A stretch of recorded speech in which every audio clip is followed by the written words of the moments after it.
When I was young, I didn't really know what I was going to do when I got older.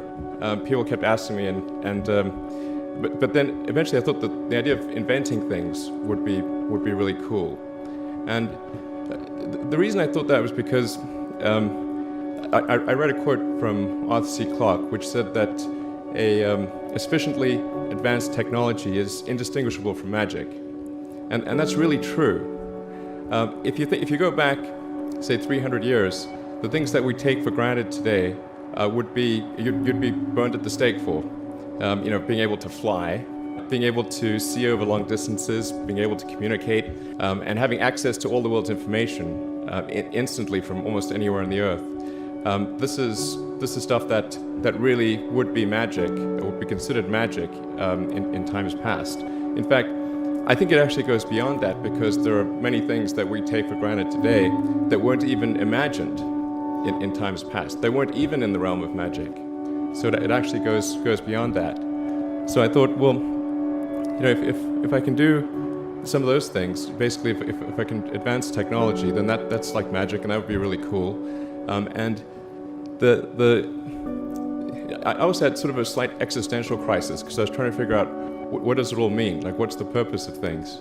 And I came to the conclusion that if we can advance the knowledge of the world, if we can do things that expand the scope and scale of consciousness, then we're better able to ask the right questions and become more enlightened, and that's really the only way forward. I think about what technology solution is necessary in order to achieve the particular goal, and then try to make as much progress in that direction as possible. I think that being a multi-planet species and being out there among the stars is important for the long-term survival of humanity. But then the part that I find personally most motivating is that it creates a sense of adventure, and it makes people excited about the future. If you consider two futures, one where we are forever confined to Earth until eventually something terrible happens, or another future where we are out there on many planets, maybe even going beyond the solar system.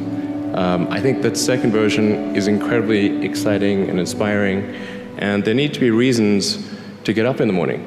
Life can't just be about solving problems. Otherwise, what's the point? There's got to be things that people find inspiring and make life worth living. When my brother and I were starting our first company, instead of getting an apartment, we just rented a small office, and we slept on the couch. And we showered at the YMCA, and we're so hot up we had one computer, so the website was up during the day, and I was coding at night, 7 days a week, all the time. And I sort of briefly had a girlfriend in that period, and in order to be with me, she had to sleep in the office. So work hard, like every waking hour. That's the thing I would say particularly if you're starting a company. A natural human tendency is wishful thinking. So a challenge for entrepreneurs is to say, well, what's the difference between really believing in your ideals and sticking to them versus pursuing some unrealistic dream that doesn't actually have merit? And that is a really difficult thing to tell you. Can you tell the difference between those two things? Right. So you need to be sort of very rigorous in your self-analysis.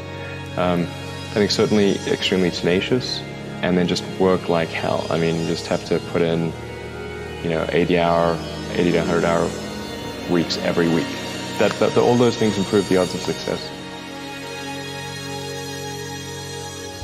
Or how do you think about making a decision when everyone tells you this is a crazy idea? Or where do you get the internal strength to do that?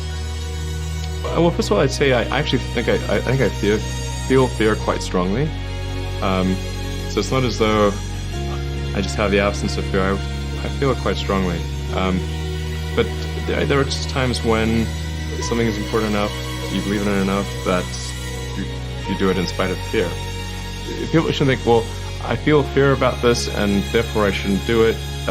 It's normal to feel fear. So you just feel it and let the importance of it drive you to do it anyway? If you just accept the probabilities, then That diminishes fear. Drive overrides fear. It's about believing in the future and thinking that the future will be better than the past. And I can't think of anything more exciting than going out there and being among the stars.